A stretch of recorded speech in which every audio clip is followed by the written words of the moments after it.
My name is Maximilian, but everyone calls me Max. At 28, I finally achieved my dream of buying my first house after years of saving while working as a software developer.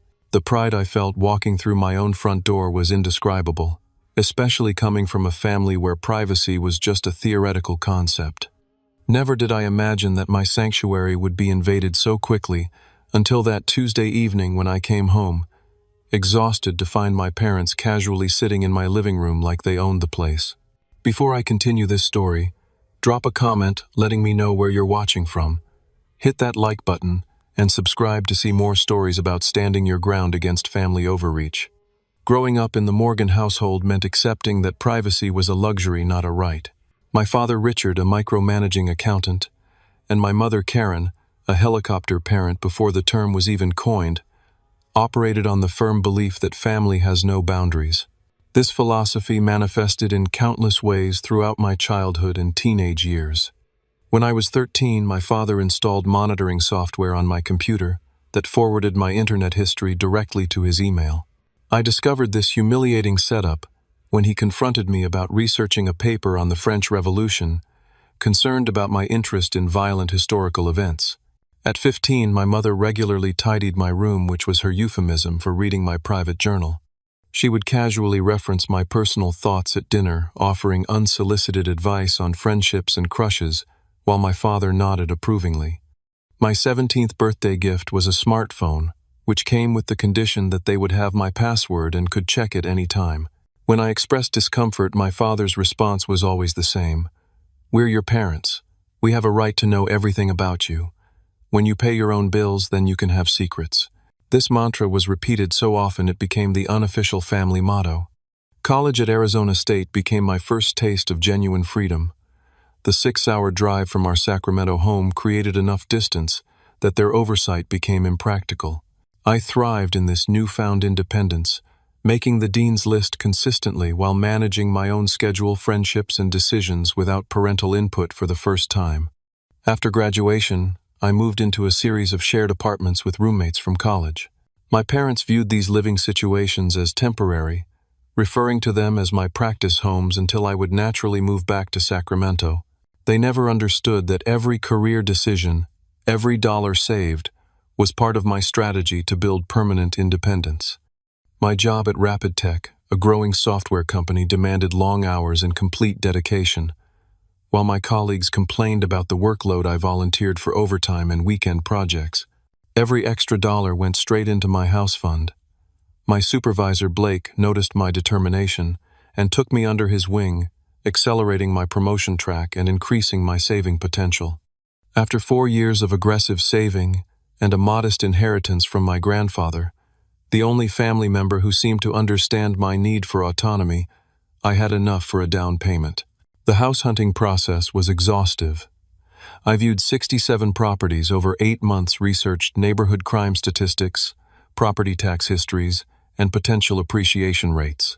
I wanted my investment to be sound, and my decision unimpeachable when my parents inevitably questioned it.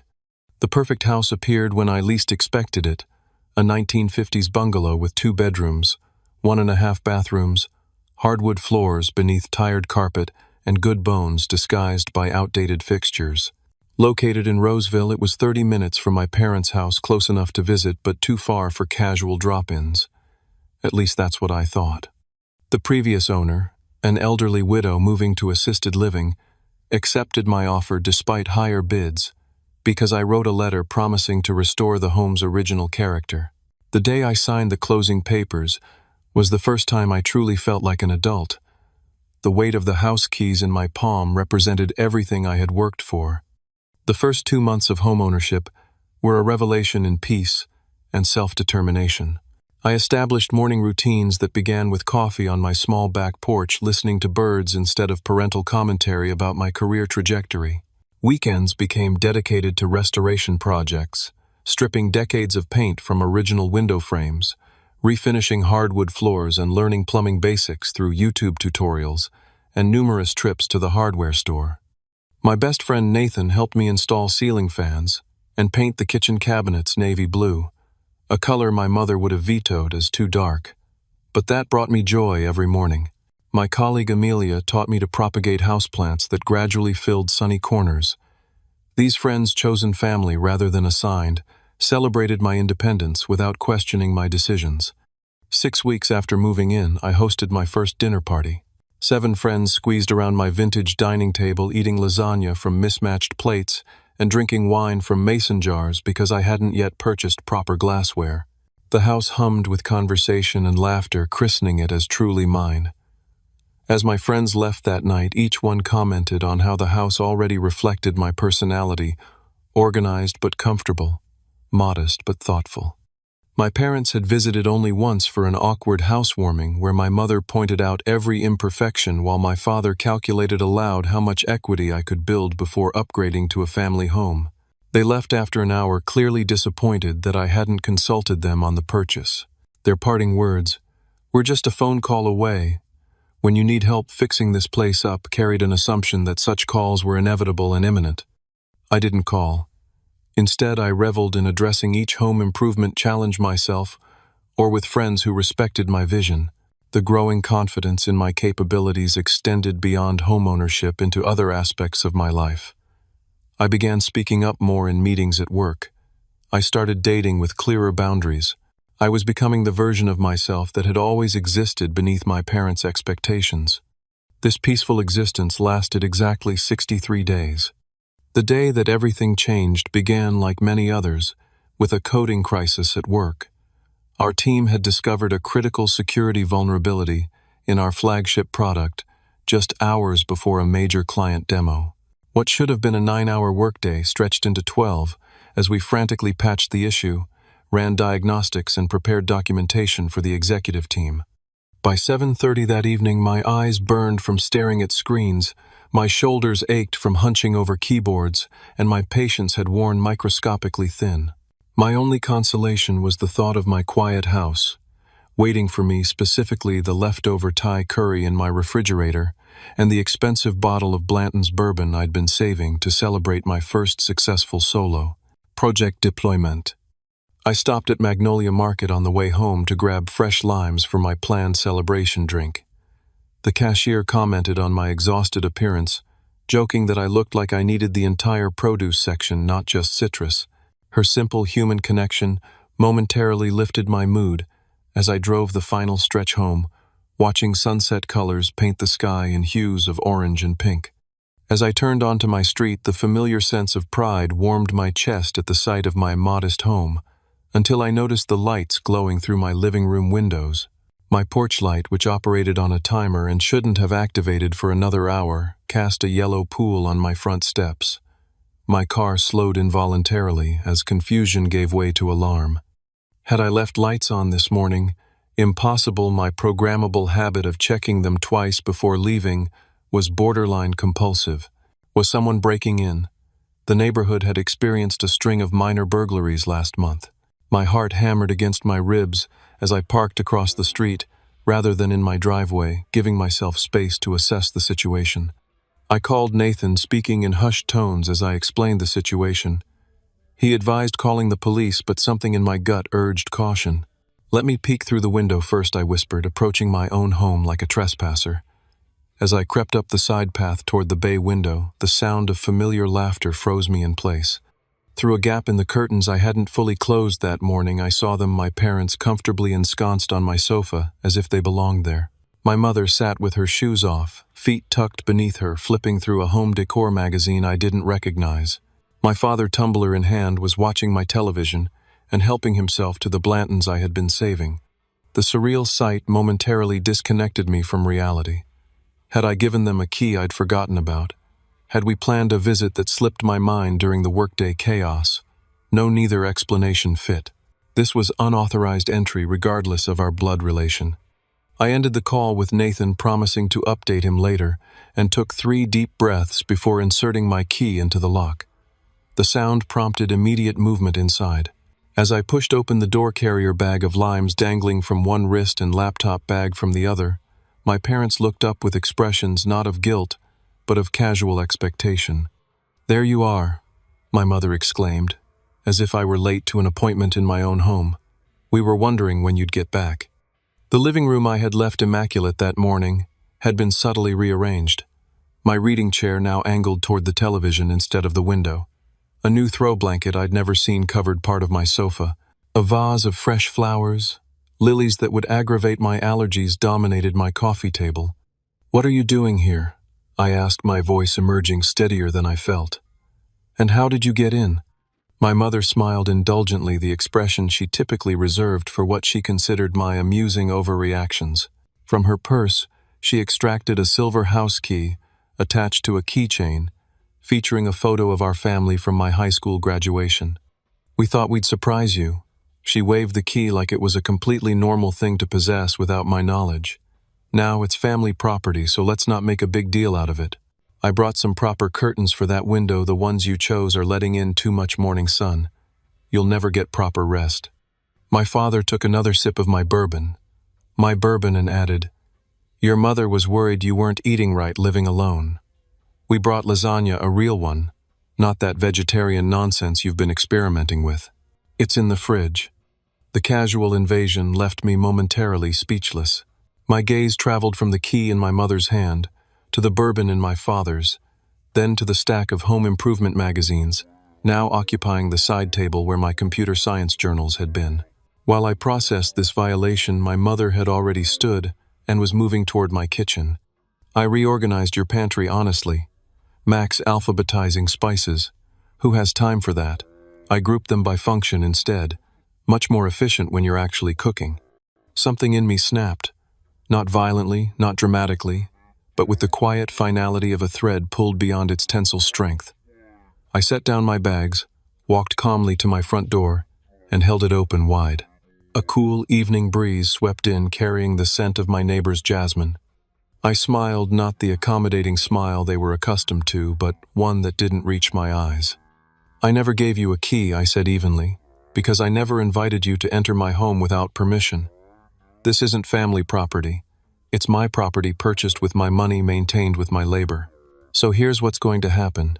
You're going to leave right now, return my key, and call before visiting in the future, like everyone else in my life respects enough to do." The stunned expressions that transformed their faces would have been comical in any other context. My mother's mouth opened and closed without sound. My father's hand froze halfway to his lips, bourbon catching amber light. The silence that followed my declaration lasted approximately 3 seconds before my mother's eyes welled with tears, her standard response to not getting her way. These weren't the quiet, dignified tears of genuine hurt, but the performative kind designed to immediately shift me into the role of villain. "How could you speak to us this way?" she gasped, pressing one hand to her chest as if physically wounded. "After everything we've done for you, we raised you, educated you, supported you, and now we're not even welcome in your home." My father set down the tumbler with deliberate slowness, a gesture I recognized from childhood confrontations. It preceded his transitioning from casual dismissiveness to authoritarian anger. "You need to watch your tone, Maximilian," he said, using my full name as he always did, when asserting dominance. "Your mother went to considerable trouble to help you today. The proper response is gratitude, not this teenage rebellion. I thought you'd outgrown this phase." I remained in position, door open, expression neutral. My tone is perfectly appropriate for someone finding uninvited people in their home. "The key, please." My mother's tears escalated to quiet sobs as she looked to my father for support. He stood drawing himself up to his full height, a tactic that had intimidated me as a child, but now struck me as almost desperate. "We're your parents," he said, as if stating this fact automatically granted them immunity from normal social boundaries. "We don't need permission to check on our son. Your mother was worried about you living alone. She hasn't slept properly since you moved in here." "My living situation isn't responsible for Mom's insomnia," I replied. "And being my parents doesn't entitle you to break into my house. The key, please." My mother's crying abruptly ceased as she realized her usual tactic wasn't working. She switched strategies, moving toward me with arms outstretched for a hug. "Honey, we just want to be part of your life." "Is that so terrible? We miss you." I sidestepped the embrace, maintaining my position by the door. "There are respectful ways to be part of my life. This isn't one of them. The key, please." The standoff continued for another 15 minutes. My parents cycled through their entire emotional repertoire: guilt, anger, dismissiveness, faux concern, and finally wounded martyrdom. I repeated my request for the key 11 times before my mother finally extracted it from her purse and placed it on my entry table, rather than handing it directly to me, a small but telling act of passive aggression. "I hope you realize how hurtful you're being," she said, gathering her purse, and the shopping bags that I now noticed contained additional unauthorized improvements for my home. "We only wanted to help." My father drained the last of my bourbon before standing. "When you calm down and think rationally about this, you'll realize you're overreacting. Family helps family, Max. That's how it works. Boundaries help families," I countered. "That's how healthy relationships work." As they reluctantly moved toward the door, my mother paused to add, "I left some notes on your refrigerator about improvements this place needs. The bathroom caulking is atrocious, and those kitchen cabinets are too dark for such a small space. We can help you fix everything next weekend." "I won't be available next weekend," I said, not elaborating that my unavailability would extend indefinitely until they demonstrated respect for my autonomy. Their departure from my property featured the kind of dramatic exit my mother had perfected over years of domestic disagreements. Loud sighs, backward glances, and one final parting shot from my father. "When you own a house, you realize how too much help you need. Don't be too proud to call when things start breaking, which they will." I closed the door behind them, engaged the deadbolt, and leaned against the solid wood surface, heart pounding as if I'd run a marathon. The house felt different now, contaminated by their presence, in a way that transcended the physical rearrangements. A methodical inspection of my home revealed the full extent of their interference. My mother had indeed reorganized my pantry, grouping spices in a system comprehensible only to her. She'd replaced my shower curtain with a floral pattern that clashed with my bathroom tiles. My carefully curated bookshelf had been rearranged with certain books, notably those on personal boundaries and psychology, mysteriously relegated to the bottom shelf. Most disturbingly, my home office showed signs of thorough examination. Computer cables that I meticulously arranged in a specific pattern had been unplugged and reconnected haphazardly. My filing cabinet drawer wasn't fully closed, a cardinal sin in my organizational system, and my notebook containing personal reflections and future plans had been moved from its drawer to the desktop.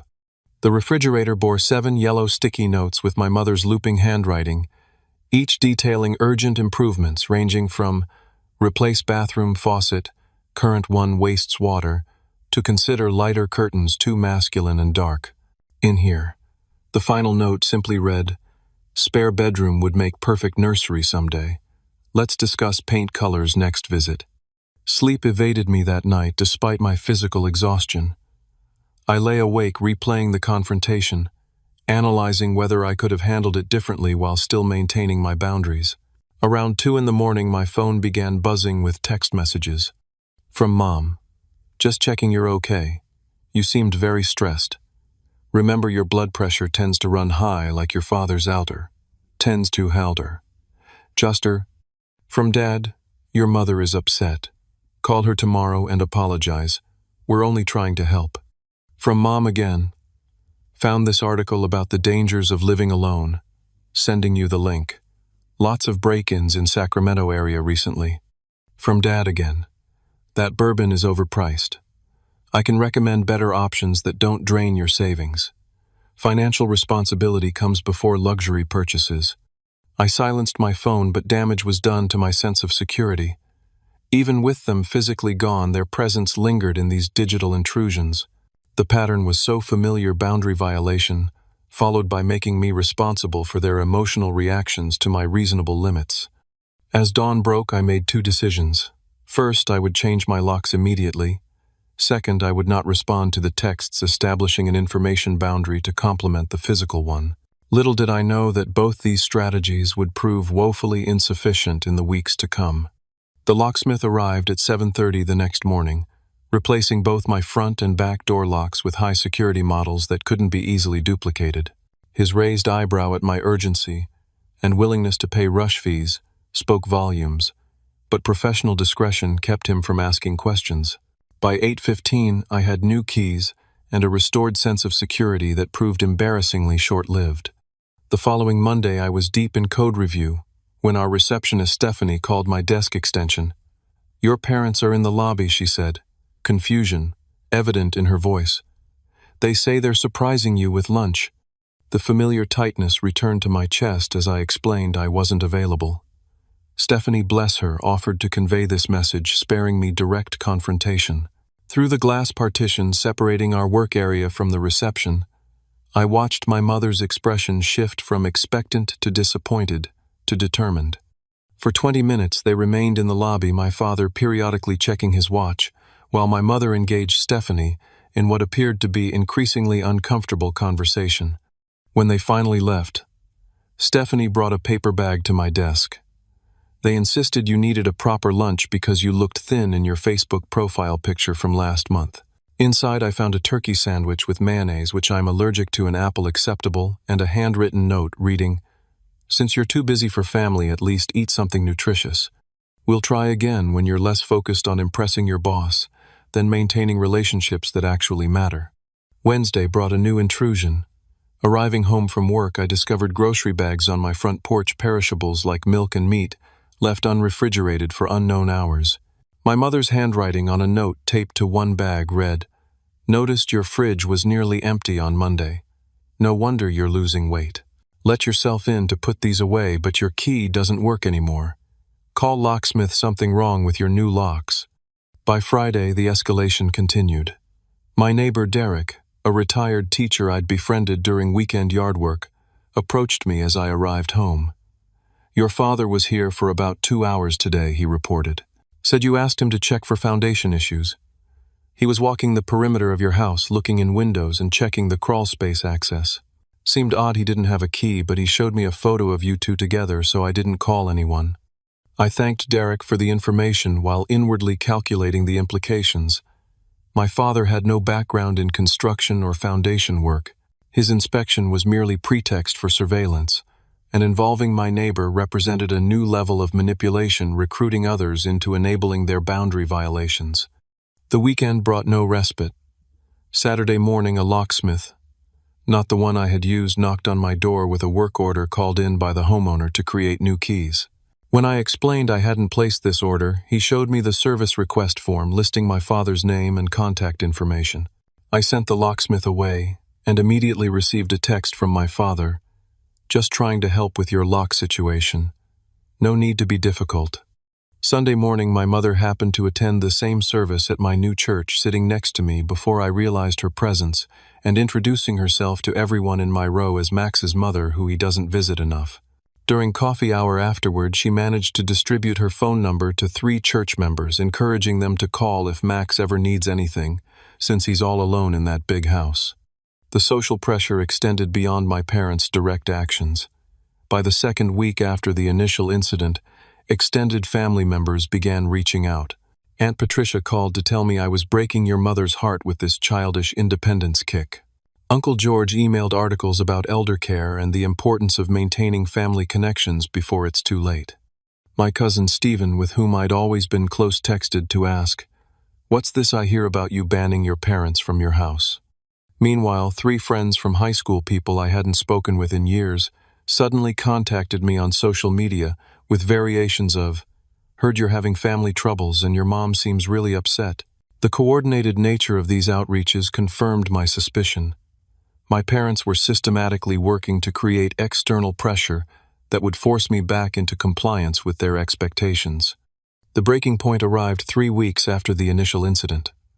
Working late to avoid going home, a psychological state I hadn't experienced since high school, I finally returned to my house around 9 in the evening. The porch light illuminated a scene that stopped me at the threshold. Through my living room window, I could see that every kitchen cabinet door stood open. Drawers had been pulled out. The contents of my pantry appeared rearranged yet again. Moving through my home in growing disbelief, I discovered my mother had completely reorganized my kitchen, according to her system, discarding storage containers she deemed unnecessary and labeling shelves with her preferred arrangements. In my home office, my father had fixed my computer desk by raising it 2 inches with wooden blocks, leaving a note explaining this was better ergonomically for someone your height. My carefully calibrated monitor setup had been adjusted, cables rerouted, and most alarmingly, my external backup drive was now connected differently. A check of my security camera footage installed after the lock change revealed they had convinced my next-door neighbor Lisa that they were bringing surprise renovations while I was at work. Lisa, who had never met them before, had been persuaded to let them access my backyard where they retrieved the emergency key I kept hidden for legitimate emergencies. This violation transcended mere boundary crossing. It represented a complete dismissal of my explicit wishes and a sophisticated campaign to undermine my independence. As I stood in my rearranged kitchen, a sudden clarity emerged through the fog of frustration. Changing locks wasn't enough. I needed a comprehensive strategy to address the psychological and social dimensions of this conflict, not just the physical access. The next morning, instead of going to work, I called in sick for the first time in 3 years and scheduled an emergency appointment with Dr. Rachel Winters, a therapist I'd been seeing occasionally to work through childhood patterns. I arrived at her office with dark circles under my eyes and a 3-page typed list of boundary violations that had occurred in just 3 weeks. "What we're seeing is a extinction burst," Dr. Winters explained after reviewing my situation. "When entrenched behaviors are suddenly met with resistance, they often intensify dramatically before subsiding. Your parents are escalating because your boundaries threaten their sense of control and identity as parents. For 90 minutes, we developed a strategic intervention plan. I needed clear, enforceable boundaries with specific consequences, delivered in a neutral setting where my parents couldn't control the environment. Dr. Winters role-played potential parental responses with me, preparing me for the emotional manipulation tactics that would inevitably follow. Remember, she emphasized as our session concluded, their reaction to reasonable boundaries is information about them, not about the validity of your needs. You have both the right and the responsibility to protect your physical and emotional space. That afternoon, I consulted with Anthony Garcia, a college friend who had become a real estate attorney. He outlined my legal options regarding unwanted entry, emphasizing that while pursuing legal action against family was emotionally complicated, documenting each incident would strengthen my position if restraining orders ever became necessary. "Send a certified letter explicitly revoking permission to enter your property," Anthony advised. "It creates a paper trail and clarifies that future entries constitute trespassing regardless of familial relationship." Armed with professional guidance, I executed the next phase of my plan. I texted my parents inviting them to dinner at Castellano's, an upscale Italian restaurant equidistant from our homes. The neutral territory would prevent scenes. My mother hated public embarrassment more than almost anything, while the reservation time, 6:30 on Tuesday evening, would naturally limit the interaction's duration due to the restaurant's popularity and table turnover. Their response was immediate and revealing. My father texted, "Finally coming to your senses. Your mother will be pleased." My mother called within minutes, already planning to arrive early to discuss some ideas for your guest bathroom renovation. These responses confirmed they interpreted my invitation not as a boundary-setting conversation, but as capitulation, exactly as Dr. Winters had predicted. Tuesday evening arrived with stomach-churning anxiety I hadn't experienced since college finals.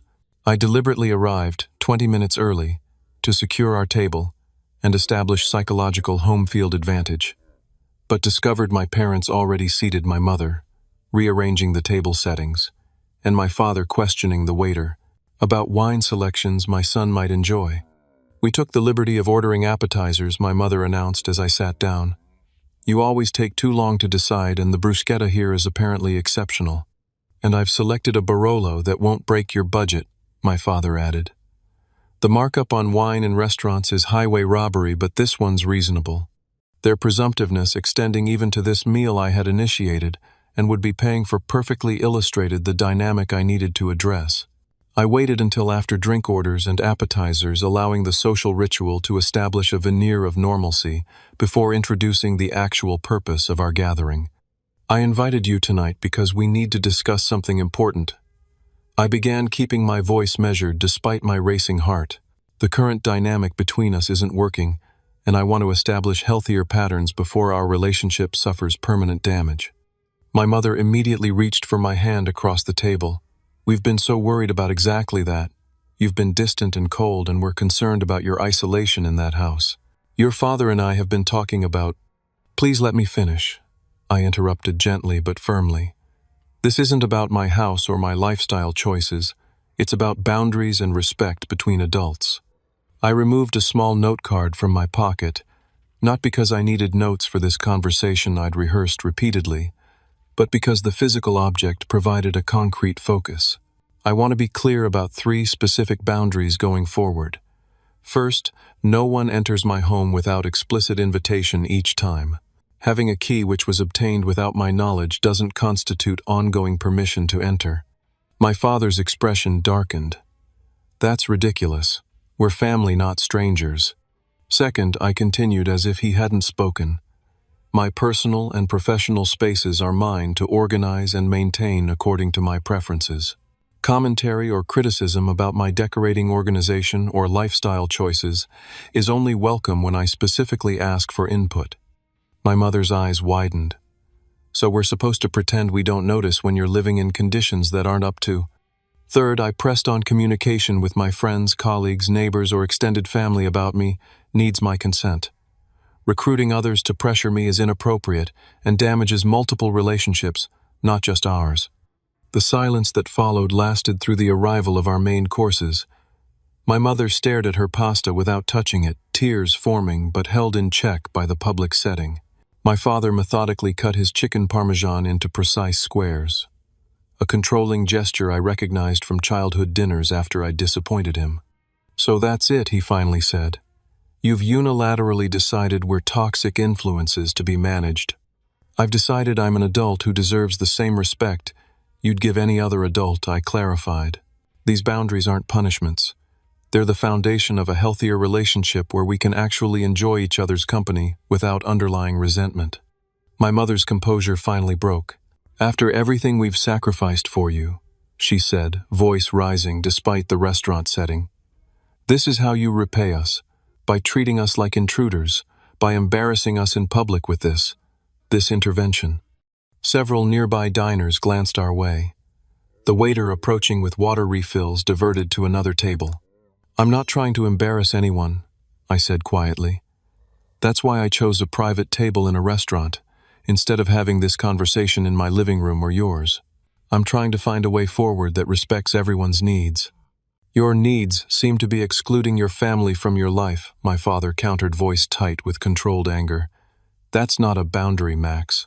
It's rejection of the people who made you who you are." "I'm not excluding you," I explained. "I'm asking for interactions based on mutual respect, rather than assumed authority. You're welcome in my life and my home with invitation and consideration for my autonomy." The conversation deteriorated rapidly from there. My mother abandoned any pretense of composure, tears flowing freely, as she detailed sacrifices made during my childhood music lessons I'd begged for, and sports equipment they'd scrimped and saved to provide. My father transitioned from cold anger to overt threats, suggesting they might need to rethink financial help with your student loans. Loans I had been managing independently since graduation, and reconsider the inheritance discussions. We've been having a manipulative reference to hypothetical future money I'd never factored into my planning. When my mother began loudly recounting my childhood medical emergencies and how she'd slept beside your hospital bed for 3 nights when you had pneumonia drawing stares from nearby tables, I recognized the futility of continuing. This public venue chosen to prevent exactly this scene had instead become theater for their emotional performance. I signaled for the check paid while they were still mid-argument and stood to leave. "I care about you both," I said quietly. "That's why I'm trying to establish a relationship that works for all of us as adults. I hope you'll consider what I've said once emotions aren't running so high." My father's parting words as I walked away. "Don't expect us to come running next time you need help with that money," Pithouse echoed in my ears as I drove home simultaneously. Relieved the confrontation was over and devastated by its predictable failure. The failed dinner conversation made one thing abundantly clear: verbal boundaries alone would never suffice.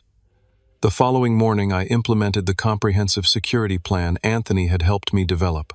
A locksmith installed commercial-grade deadbolts with keys that couldn't be duplicated without signed authorization forms. Electronic keypads with programmable codes replaced traditional locks on both exterior doors, allowing me to grant temporary access when appropriate without distributing physical keys.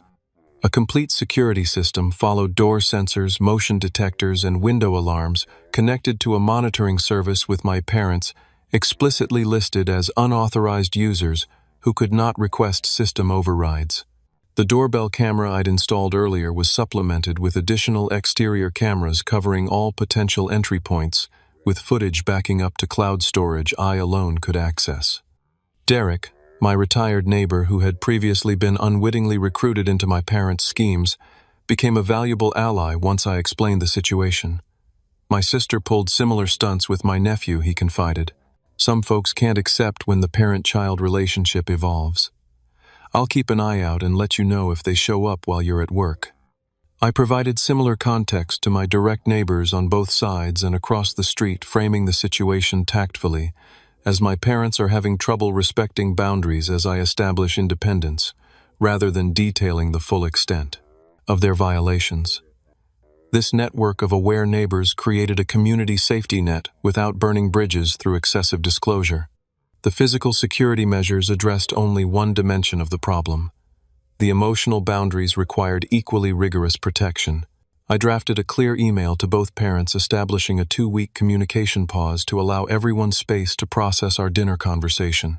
I specified that during this period I would not respond to calls, texts, emails, or social media contacts from either of them, nor would I engage with extended family members or friends acting as intermediaries. After this cooling-off period, I wrote, "I welcome text communication as we rebuild trust. In-person visits can resume once we've established a pattern of respectful digital interaction with advance notice and explicit invitation required each time." The response was predictable but still painful. My mother called 7 times in the hour after receiving my email, leaving increasingly distraught voicemails ranging from, "I can't believe you'd cut off your own mother," to, "What if there's a family emergency?" My father's approach was more coldly strategic, with a single email outlining all the ways my immature behavior would damage my relationships, career prospects, and future happiness. True to my word, I didn't respond to either, though each contact tested my resolve. I temporarily muted family members on social media and created email filters to direct their messages to a folder I could review when emotionally prepared, rather than having them ambush my inbox. The first test of my new boundaries came sooner than expected. 3 days into the communication pause, my security system alerted me to activity at my front door while I was at work. Live video showed my parents attempting to use a key in my newly changed locks, then pressing the doorbell repeatedly. When these efforts failed, my father circled to the back door, while my mother remained at the front, creating a 2-pronged attempt to gain entry. Finding all access points secured, they eventually retreated to their car, where they remained parked in front of my house for 27 minutes. The entire incident was recorded from multiple angles, providing documentation I hoped never to need, but felt reassured to possess. I maintained my composure and called them from my office phone, which they wouldn't recognize on caller ID. When my mother answered, I calmly stated, "I can see you're at my house right now through my security cameras. This violates the boundary I established about visits requiring invitation. Please leave my property immediately. We can discuss this after the 2-week communication pause we agreed upon." My father grabbed the phone. "This is ridiculous, Max. Your mother brought homemade soup because she heard from Stephanie's cousin that there's a stomach bug going around your office. We're trying to help, not invade." The mention of Stephanie, our receptionist whom they'd met exactly once during their workplace lunch, ambush, and her cousin, someone I'd never met, illustrated how extensively they were tracking my life through social connections. This revelation strengthened my resolve. "I understand you believe you're helping," I replied evenly. "However, I've been clear about my boundaries. Please respect them by leaving now and honoring the communication pause we discussed." They left, but not without my mother placing the soup container prominently on my front step directly in view of my camera. A passive-aggressive acknowledgement that they knew they were being recorded. As challenging as this confrontation was, It represented my first successful enforcement of a boundary with real-time consequences. I had remained calm, asserted my position clearly, and followed through without capitulating to emotional manipulation. It was a small victory, but a significant one in the larger campaign for relationship recalibration. The unexpected ally emerged a week into the communication pause. My phone displayed an unfamiliar number one evening which I almost ignored, assuming it was another parental end run around my boundaries. Something compelled me to answer, revealing my father's sister, Aunt Rebecca, whom I'd always liked but rarely saw due to her living in Colorado. "I hope you don't mind me calling out of the blue," she began, "but your mother has been calling me daily about your rebellion, and I thought I should hear your side before forming opinions." For the first time since this ordeal began, I found myself speaking with someone who truly understood the dynamic at play. Rebecca shared her own history of boundary struggles with my parents, particularly my mother's tendency to rearrange her home during visits, and my father's financial commentary disguised as advice. "They did the same thing when I bought my condo after my divorce," she revealed. "Showed up unannounced, had keys made, somehow rearranged my bedroom as a surprise. When I confronted them, your mother cried for 3 days, and your father suggested my hormones were making me ungrateful." Rebecca's validation that I wasn't overreacting or being unreasonable provided a psychological anchor I desperately needed. Her perspective, as someone who loved my parents but recognized their boundary issues, offered balanced insight without the bias of my emotional involvement. "It took me nearly 2 years of consistent boundaries before they accepted my autonomy," she admitted. "There were many backslides and guilt trips, but eventually we reached a workable relationship. Not perfect, but functional. You can get there too, but only if you hold firm now when it's hardest." She offered to speak with them as a neutral third party, explaining how their behavior appeared from an outside perspective and potentially helping them understand the damage they were causing to our relationship. I gratefully accepted, recognizing that sometimes messages received from peers carry weight that the same words from children, even adult children, cannot. The conversation with Aunt Rebecca marked a turning point in my approach. I had been conceptualizing the situation as a binary conflict, my boundaries versus their invasion, but she helped me see it as a difficult transition, requiring adjustment from all parties. This reframing didn't excuse their behavior, but contextualized it in ways that made it less personally hurtful and more recognizable as their limitation rather than my failure. The path to a new equilibrium wasn't swift or straightforward, but it was steady. The 2-week communication pause extended to 3 when my parents attempted to circumvent it through my cousin's wedding, where they cornered me by the gift table to discuss this ridiculous situation. I calmly excused myself and later sent a reset email extending the pause until we can agree on basic interaction parameters. By the 4th week, signs of adjustment began appearing. My mother sent a text, just one, not the usual barrage that simply read, "When you're ready to talk, we are too. No pressure." It contained no guilt-inducing language, no references to my cruelty or their worry. This simple message represented significant progress in respecting the boundaries I'd established. 2 days later, my father followed with an email lacking his usual condescending tone. "Your Aunt Rebecca suggested we may have overstepped. Not our intention. Would like to understand your perspective better when you're open to sharing it." These tentative olive branches allowed for cautious re-engagement. I responded with appreciation for their messages and suggested a phone call the following weekend. A deliberate choice, offering connection while maintaining physical distance. The call, while occasionally tense, remained largely productive as I re-emphasized my boundaries, and crucially, they actually listened without immediate dismissal. 3 months after the initial confrontation, we reached a fragile but functional understanding. My parents would call or text before any visit, waiting for affirmative response before arriving. They no longer commented on my home organization or decor unless I specifically sought their input. Most significantly, they began recognizing me as an independent adult with valid preferences rather than a child making choices they needed to correct. The first respectful visit occurred 4 months after the incident. My mother called 3 days in advance, asking if Sunday afternoon would be convenient for them to stop by. She specified they would stay for approximately 2 hours and asked if there was anything they could bring rather than assuming what I needed. My father called the morning of the visit, confirming their arrival time and checking if it was still convenient. These seemingly small courtesies represented monumental shifts in our dynamic. During the visit itself, my mother visibly bit her tongue when she noticed I'd painted my guest room, a deep blue she would never have chosen. My father refrained from interrogating me about my retirement contributions when I mentioned a work bonus. They were clearly making efforts, however uncomfortable, to respect the boundaries we'd established.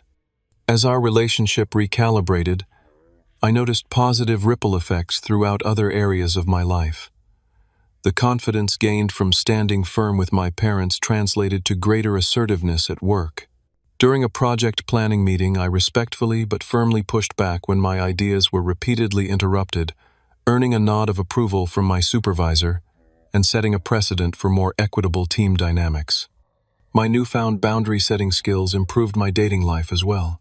When Michael, a man I'd been seeing casually, began exhibiting some concerning controlling behaviors, texting repeatedly when I didn't respond immediately, and questioning my independent social plans, I addressed it directly, rather than accommodating to keep peace. Instead of escalating as I feared, the clear communication actually strengthened our connection, leading to a more balanced relationship built on mutual respect. Even my friendships benefited from this personal growth. I found myself more comfortable expressing preferences rather than defaulting to people-pleasing behaviors.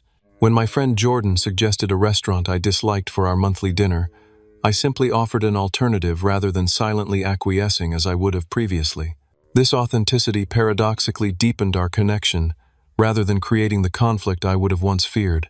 6 months after that Tuesday evening when I found my parents in my living room, I hosted a small housewarming party, the proper celebration my home deserved. My parents attended as invited guests, arriving at the specified time with a thoughtful housewarming gift, a custom address stamp I had actually mentioned, wanting rather than unsolicited home improvements.